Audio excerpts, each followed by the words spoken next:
कुमारी स्वागत करती हूँ आपके अपने चैनल साहित्य शिक्षांजलि में।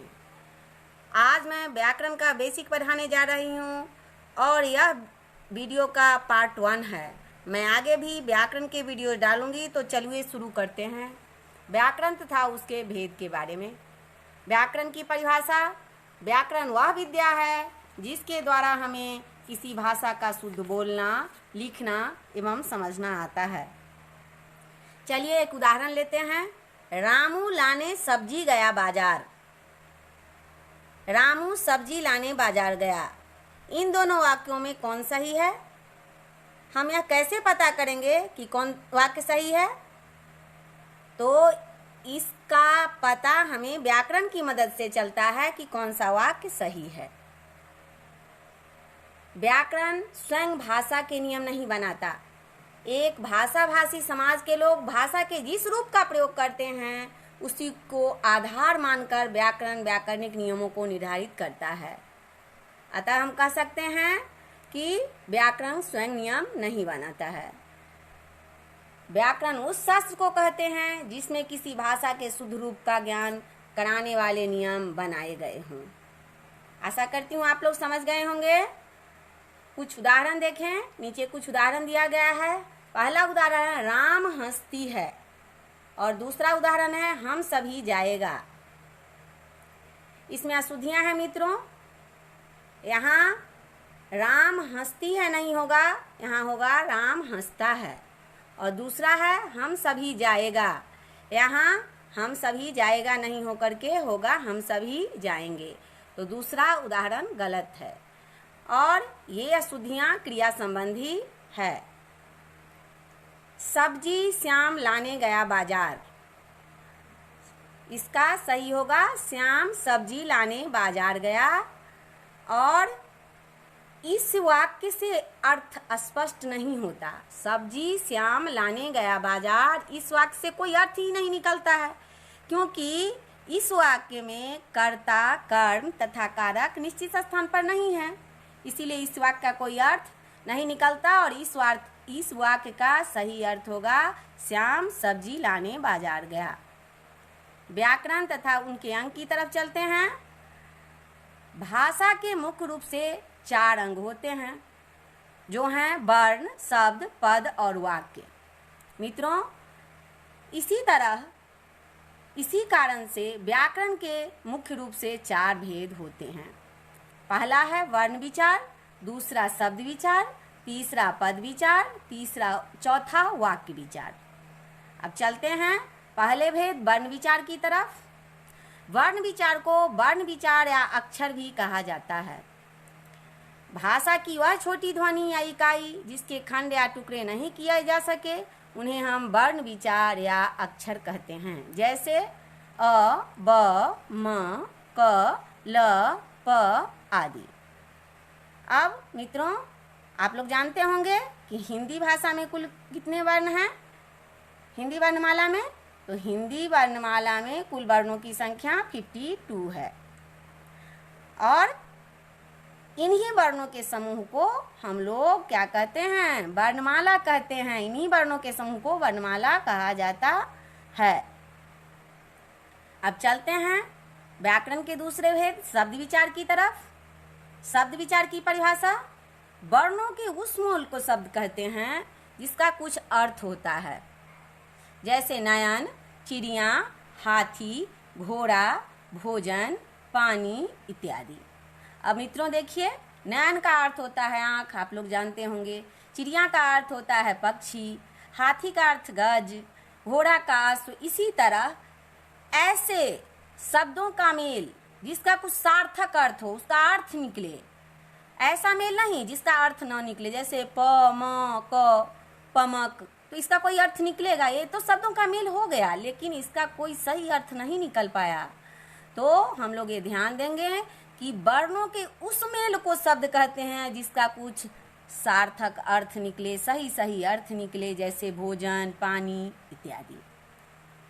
चलते हैं व्याकरण के तीसरे भेद पद विचार की तरफ। पद विचार की परिभाषा।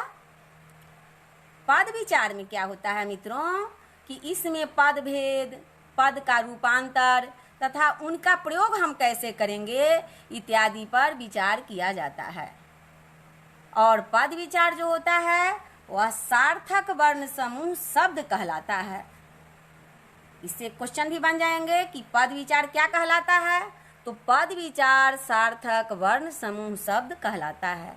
पर जब इसका प्रयोग वाक्य में होता है तो यह शब्द स्वतंत्र नहीं रहता बल्कि व्याकरण के नियमों में बंध जाता है और प्रायः इसका रूप भी बदल जाता है। इसका मतलब हुआ कि जब शब्द की चर्चा अगर वाक्य में हो तो वह स्वतंत्र नहीं रह करके व्याकरण के नियम में बंध गया। जब कोई शब्द वाक्य में प्रयुक्त होता है तो उसे हम शब्द न कहकर पद कहते हैं। जैसे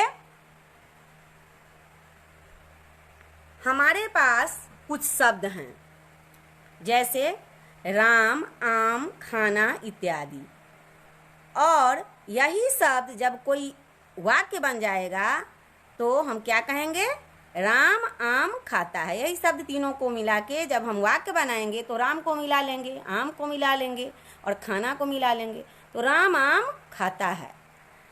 तब यहाँ पर राम जो है मित्रों उसको किसकी पदवी मिली, कर्ता की, क्योंकि आम कौन खाता है, तो राम खाता है, इसीलिए राम को कर्ता की पदवी मिली है। तो अब राम एक शब्द न रह करके कर्ता की पदवी उसको मिल गई। और उसी तरह राम क्या है, पुल्लिंग है, तो राम को पुल्लिंग की पदवी मिली है। राम क्या है, एक वचन है, तो उसको एक वचन की पदवी मिली है, तो राम अब पद कहलाएगा। उसी तरह आम जो है वह कर्म की पदवी मिली है उसे, उसी तरह खाना जो है उसको क्रिया की पदवी मिली है। तो अब यह शब्द न रह करके यह एक पद का रूप धारण कर लिया। तो मित्रों आशा करती हूँ आप लोग समझ गए होंगे पद विचार के बारे में कि वह क्या करता है कि व्याकरण के नियमों में बंध जाता है और अपना रूप भी बदल लेता है। चलिए चलते हैं व्याकरण के चौथे भेद वाक्य विचार की तरफ। वाक्य विचार की परिभाषा, अनेक शब्दों को मिलाकर वाक्य बनता है। कई शब्द जब हम लोग मिला लेते हैं तो वाक्य बन जाता है। ये शब्द मिलकर किसी अर्थ का ज्ञान कराते हैं। इनमें वाक्य व उनके अंग, वाक्य विचार में क्या होता है मित्रों, वाक्य विचार में वाक्य और उसके अंग की चर्चा होती है, पदबंध तथा नियम चिन्ह, विराम चिन्ह की चर्चा होती है और इन्हीं चीज़ों पर विचार भी किया जाता है, वाक्य अंग पर, पदबंध पर और विराम चिन्ह पर, कि कहाँ पर विराम चिन्ह का उपयोग किस जगह पर, कॉमा का होगा, संयोजक का होगा, प्रश्न चिन्ह होगा, जहाँ पर जिसका उपयोग किया जाएगा, कहाँ पर क्या किस चीज़ का उपयोग किया जाएगा, यूज किया जाएगा, यह विराम चिन्ह के अंतर्गत आते हैं। जैसे पंकज कल झारखंड जाएगा और दूसरा वाक्य है झारखंड कल जाएगा पंकज। क्या यह वाक्य सही है? जनरली हम लोग इसी तरह के वाक्यों का उपयोग करते हैं, लेकिन यह वाक्य गलत है। पहला वाक्य जो है मित्रों वह सही है और दूसरा वाक्य गलत है, क्योंकि दूसरे वाक्य में कर्ता, कर्म, कारक निश्चित स्थान पर नहीं है, इसीलिए दूसरा वाक्य गलत हो गया और पहला वाक्य सही हो गया। और वाक्य के दो अनिवार्य तत्व भी होते हैं, चलिए उनकी चर्चा करते हैं हम। जो अनिवार्य तत्व हैं, पहला उद्देश्य और दूसरा विधेय।